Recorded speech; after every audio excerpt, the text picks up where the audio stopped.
अस्सलाम वालेकुम everyone, welcome back to my YouTube channel technical Asif. आज की वीडियो में थोड़े से टॉपिक के बारे में जो कि है स्क्रीन की रीडिंग। स्क्रीन को कैसे रीड करते हैं। काफ़ी लोगों के मुझे सवाल आ रहे थे कि स्क्रीन रीडिंग बताते हैं, स्क्रीन रीडिंग कैसी होती है, हमने क्या चीज़ कहाँ देखनी होती है, क्योंकि इसी स्क्रीन के ऊपर और नीचे बहुत सारी चीज़ें आ रही होती हैं, तो इसमें समझने की ज़रूरत होती है क्या चीज़ क्या दिखा रही है आपको। उसके अलावा जो आपको आइकन नज़र आ रहे हैं वो क्या होते हैं, इसके बारे में देखेंगे कि इनमें क्या फ़र्क है। तो आज की वीडियो में इस सब के बारे में हम लोग सीखेंगे। तो सबसे पहले आपने क्या करना है, अगर तो आपने सेटिंग में जो मैंने सेटिंग की वीडियो बनाई थी, अगर आपने नहीं देखी तो आप देख सकते हैं।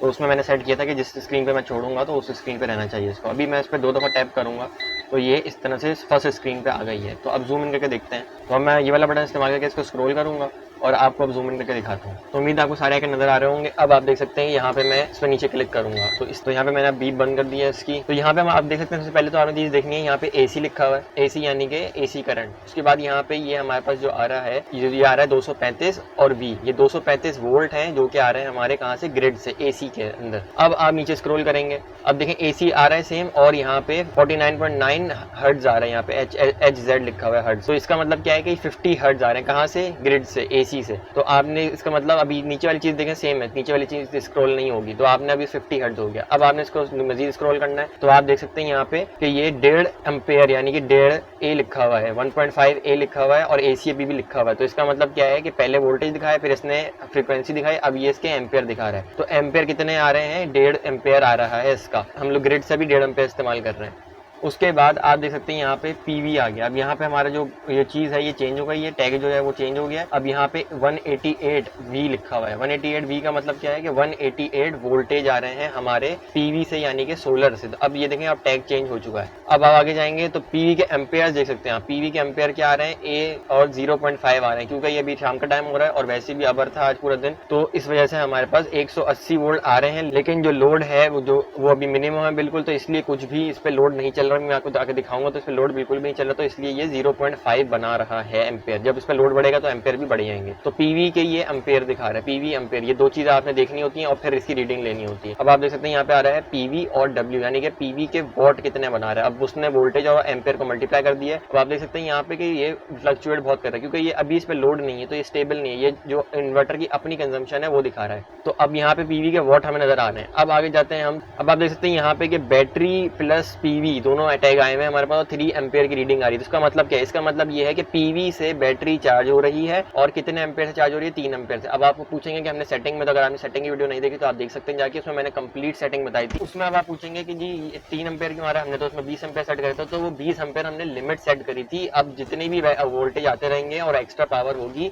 तो वो इसको प्रोवाइड करता रहेगा। 3 एम्पेयर यहाँ पे इसको बैटरी प्रोवाइड करता रहेगा जब तक ये एक्स्ट्रा हमारे पास पावर होगी, जब तक इसमें अगर हम लोड नहीं यूज कर रहे। तो अभी हमारे पास ऑलमोस्ट बिल्कुल 0 लोड चल रहा है, तो ये 3 एम्पेयर जो बना रहा है वो इसको PV को दे रहा है। अब बात करें PV वॉट प्लस वॉट, तो वही वाली चीज है कि तो अब आप देख सकते हैं बैटरी हमारे पास यहाँ पे फुल है, तो इसका मतलब ये है कि ये 85 वॉट जो है वो बैटरी को मेंटेन करने के लिए, फुल पे मेंटेन करने के लिए यूज कर रहा है सिर्फ। अब आप देख सकते हैं यहाँ पे वोल्टेज आ गया, ये बैटरी के वोल्टेज है बैटरी 28V यानी कि बैटरी के 28 वोल्टेज है। 28 वोल्टेज हमने मैक्सिमम सेट करे थे, तो हमारी बैटरी जो है वो 28 वोल्ट पे फिक्स जो है वो चार्ज हुई हुई है और 80 वोल्ट इस्तेमाल करके इसको मेंटेन रख रहा है हमारा इन्वर्टर। अब आगे चलते हैं हम। अब आप देख सकते हैं यहाँ पे जो हमारी बैटरी वाली सेटिंग है, अब हम जब अगला बटन दबाएंगे तो ये चेंज नहीं होंगी, बल्कि हमारा ये वाली चीज चेंज होगी। तो पहले जो सारी चीजें वो ऊपर वाली स्क्रॉल होती हैं और अब नीचे सारी स्क्रॉल होंगी। अब हमारे पास 28 कांस्टेंट रहेगा, अब 28 वोल्टेज आ रहे हैं बैटरी के। तो हम अब आगे स्क्रॉल करेंगे तो अब आप देख सकते हैं कि पहले तो आप ये देख लेंगे 230 वोल्ट ये प्रोवाइड कर रहा है। तो 230 हमने सेट करे हैं, तो 230 32 जब अब इस पे लोड नहीं है तो ये 232 तक जा रहा है और फिर वापस नीचे 29 तक आया। तो 29 2 3 4 वोल्ट के बीच में ये फ्लक्चुएट करता रहता है। उसके बाद फिर आप देख सकते हैं आउटपुट फ्रीक्वेंसी, तो आउटपुट फ्रीक्वेंसी हमने 50 ही सेट करी थी, तो आप देख सकते हैं लोड के बगैर ही 50.2 तक जा रही है। जब इस पे लोड आएगा तो ये 49.9 तक फ्रीक्वेंसी हमारी फ्लक्चुएट करती है। अब फ्रीक्वेंसी की बात अगर हम आगे देखें, जो देख सकते हैं 4-5% लोड चल रहा है, वो मैंने अभी वीडियो के लिए डाला है इसके ऊपर। अब आप देख सकते हैं यहाँ पे 115 VA आ रहा है। VA क्या होता है, VA होता है बेसिकली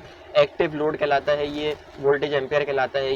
ये हमारा जो मीटर होता है, जो कि हमारा जो वापडा जैसे मीटर लगा होता है, वो भी VA कहलाता है। अब आप देख सकते हैं मेरे आपके सामने मेरी लाइट चली गई, तो यहाँ पे इसका आइकन जो था वो गायब हो गया। अब आप देखें आगे चलते हैं तो यहाँ पे आ रहा है वॉट। VA में यहाँ पे दिखा रहा है 114 VA और अब जब वॉट की बात करें तो ये 70-80 वॉट तक जा रहा है। तो ये वॉट VA डिफरेंट होता है। ज्यादातर लोग इसमें वॉट देखते हैं, लेकिन अगर आप मीटर की ये कंजम्पशन की बात करें तो फिर हमें VA देखना पड़ता है। ये हमारे पास आ गया वॉट कि ये आउटपुट कितने वॉट हो रहे हैं, यानी कि ये सारा आउटपुट का है नीचे। अब आप देख सकते हैं आगे, तो ये बैटरी से कितने एम्पेयर यूज हो रहे हैं, ये बैटरी से एम्पेयर आउटपुट कितने हो रहे हैं, यूज कितने हो रहे हैं, यहाँ पे आ रहा है। तो अभी हमारी बैटरी से आप देख सकते हैं कोई एरो नजर नहीं आ रहा है। इसका मतलब ये कि हमारा बैटरी से लोड अभी नहीं चल रहा है। जब चलेगा तो ये दिखा देगा कितने बैटरी से एम्पेयर यूज हो रहे हैं। ऊपर पहले चार्जिंग के आ रहे थे, अब यहाँ पे यूज होने वाले आ रहे हैं। तो अब आप देख सकते हैं यहाँ पे हमारे पास दो टेम्परेचर आ रहे हैं, एक के साथ M आ रहा है, एक के साथ M नहीं आ रहा। तो इसका जो मकसद होता है वो बेसिकली ये है कि हमारा जो इन्वर्टर है उसमें दो किस्म के कन्वर्टर लगे होते हैं। अब वो क्यों लगे होते हैं, एक तो आप देख सकते हैं यहाँ पे जिसका आइकन भी यहाँ पे आपको मौजूद है, यहाँ पे DC to DC और AC to DC। इसका मकसद क्या है, अब यहाँ पे हमारे मेरे ख्याल से जहाँ तक मैंने हिसाब लगाया है कि जब DC to DC इस्तेमाल होता है, वो मैं बताता हूँ कब इस्तेमाल होता है। जब इस्तेमाल हो रहा था तो ये वाली साइड ज्यादा गर्म हो रही होती है, और जब AC to DC इस्तेमाल हो रहा था यानी कि AC लोड में कन्वर्ट हो रहा था तो ये वाली साइड ज्यादा गर्म हो रही थी। इसलिए इन्वेरेक्स ने दो पंखे दिए हैं, और मेरा ख्याल जहाँ तक ख्याल है कि ये बीच में से स्प्लिट हुआ हुआ है इन्वर्टर, एक साइड AC की और एक साइड DC की। अब इसका फर्क मैं आगे जाकर समझाता हूँ आपको कि कन्वर्टर और ये आइकन का मतलब क्या है। तो यहाँ पे आप देख सकते हैं कि ये वाला जो है हमारा ये इन्वर्टर है, यानी कि AC to DC जो कन्वर्ट करता है, ये इन्वर्टर है हमारा, जो बेसिकली इसका नाम भी इन्वर्टर है। इसके अलावा जो अब ये M वाला टेम्परेचर है, ये M वाला टेम्परेचर है कन्वर्टर का, यानी कि DC to DC वाले का। जो DC to DC कन्वर्ट करता है करंट को, ये वो वाला टेम्परेचर है यहाँ पे हमारे पास। और ये मैं नोटिस किया ये ज्यादा ही होता है AC से, जब भी आप इस पे लोड जितना भी चलाएं। तो अब आप जब इससे आगे बढ़ेंगे तो यहाँ देख सकते हैं आप ये U19711 आ रहा है, ये हमारे पास ये क्या है, तो ये बेसिकली यहाँ पे हमारे पास CPU लगा हुआ है, कंट्रोलर लगा हुआ है, ये उसका वर्जन है। उसके बाद आगे जाएंगे तो यहाँ पे हमारे पास जो CPU 2 है, दो इसमें सेकेंडरी लगे होते हैं, दो होते हैं इसमें, एक प्राइमरी होता है एक सेकेंडरी होता है, तो ये उसका वर्जन नंबर है। तो यहाँ पे हमने ये देख लिया कि हम लोग की रीडिंग कैसे लेनी है। अब हम देखते हैं यहाँ पे ये आइकन कैसे है। जब आप ये आइकन समझ जाएंगे तो इसका मतलब ये है कि आपको पता चल जाएगा कि कहाँ से करंट कहाँ फ्लो कर रहा है। तो यहाँ पे हमारे पास MPPT, यहाँ पे सोलर का आइकन बना हुआ है। आगे आपको पता है कि जब भी ये PV यानी कि सोलर जब हमारा प्रेजेंट होता है, यहाँ पे होता है, तब ये आइकन नजर आता है। अब यहाँ पे क्या ये DC to DC। अब ये DC to DC कन्वर्टर क्या है बेसिकली, जो मैंने आपको बताया। अब आप देख सकते हैं यहाँ पे 180 वोल्ट आ रहे हैं। अब आपको पता है कि बैटरी जो है वो कितने वोल्ट से चार्ज होती है, वो 24 वोल्ट से चार्ज होती है। तो हमें क्या करना है, इस कन्वर्टर को बेसिकली 185 वोल्ट को 2 एम्पेयर को इनको कन्वर्ट करना होता है करंट के अंदर, जो कि 24 वोल्ट और जितने भी एम्पेयर ये कन्वर्ट कर सके उतने कन्वर्ट करता है। अब ये क्या करता है, अब यहाँ से ये आगे 180 वोल्ट को 24 वोल्ट बना के सेंड करता है बैटरी को, ताकि बैटरी चार्ज हो, जो कि जैसा कि आपको एरो नजर आ रहा है कि ये भी बैटरी चार्ज कर रहा है। अब आप देख सकते हैं यहाँ पे दूसरा एरो नजर आ रहा है आपको, ये DC to AC। अभी DC to AC क्या है, ये DC to AC बेसिकली जो इन्वर्टर है, जिसको हम पूरा इन्वर्टर बोलते हैं, ये वो बेसिकली इन्वर्टर का वो वाला पार्ट है। अब ये क्या करता है, ये भी 24 वोल्ट इससे लेता है, और 24 वोल्ट से क्या करता है AC यानी कि 220 वोल्ट बना के हमारे घर को प्रोवाइड कर देता है। ये देखें आपको एरर नजर आ रहा है। अब जब मैं इसको बंद करूंगा चार्जिंग को, इसकी आप DC में जैसे बंद करूंगा तो ये यहाँ से सिर्फ और सिर्फ, अब यहाँ से जब आप देखेंगे जब ये बैटरी यूज होगी, तो बैटरी यहाँ से बेसिकली कैसे यूज होती है कि बैटरी यहाँ पे ये एरो नजर आता है आपको, बैटरी से DC की तरफ का एरो नजर आता है। अब ये जो कन्वर्टर ये सिर्फ 24 वोल्ट लेता है, तो जाहिर सी बात है ये वाला बैटरी भी इसको 24 वोल्ट देगी और ये कन्वर्टर भी इसको 24 वोल्ट कन्वर्ट करके देगा।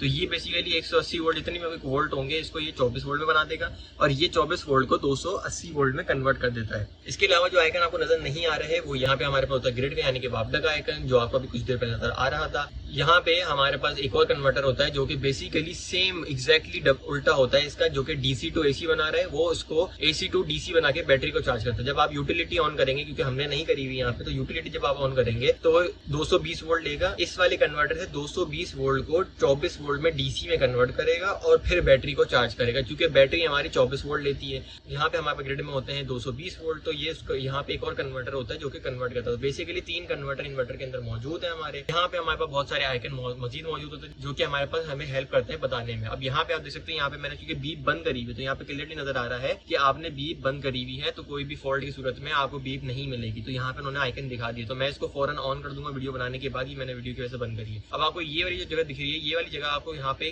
खाली नहीं है, बल्कि यहाँ पे आपको कोई ना कोई जब फॉल्ट होता है तो यहाँ पे फॉल्ट कोड नजर आता है। इसके अलावा आप जब बैटरी को डिस्कनेक्ट करेंगे तो यहाँ पे आपको सामने दिखेगा बैटरी BP, यहाँ पे आपको नजर आएगा। तो यहाँ पे जब आप बैटरी को डिस्कनेक्ट करेंगे तो यहाँ पे आपको BP भी नजर आएगा इस तरह से, और जो फॉल्ट कोड है उसकी भी आपको बहुत सारी लिस्ट मिल जाएगी मैनुअल के अंदर, वो सारे फॉल्ट कोड आपको यहाँ पे नजर आएंगे। बाकी सारे आइकन यहाँ पे मौजूद होते हैं जो कि हमारे बहुत कम नजर आते हैं हमें, या कोई फॉल्ट की सूरत में ही नजर आते हैं।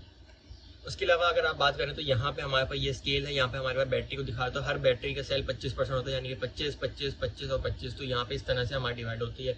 उसके अलावा हमारा लोड भी इसी तरह डिवाइड होता है। 25% तक लोड चलेगा तो ये वाला नजर आएगा, जब 50% चलेगा तो 2 नजर आएंगे, जब हमारे 75% चलेगा तो तीसरा नजर आएगा, और 100% लोड जब चलेगा जो कि आपको नहीं चलाना चाहिए वो हमें यहाँ पे 4 सेल नजर आएंगे इसके। तो ये छोटी सी वीडियो, उम्मीद है आपको पसंद आई होगी। मैं हर चीज़ डिटेल में बताई है आपको, उम्मीद है आपको मैं और भी बहुत सारे छोटे छोटे टॉपिक इस तरह से डिटेल में समझाता रहूँगा। आपको कोई सवाल हो या वीडियो पसंद आई हो तो नीचे कमेंट जरूर करिएगा, और चैनल को आप सब्सक्राइब करें, और सब्सक्राइब करने के बाद बेल आइकन जरूर दबाया करें ताकि आपको मेरे वीडियो का नोटिफिकेशन भी मिल सके, और आपको जब मैं कमेंट का रिप्लाई करूँ तो उसका भी नोटिफिकेशन आपको मिल सके। मिलते हैं किसी और वीडियो में किसी नए टॉपिक के साथ, तब तक के लिए अल्लाह हाफिज़।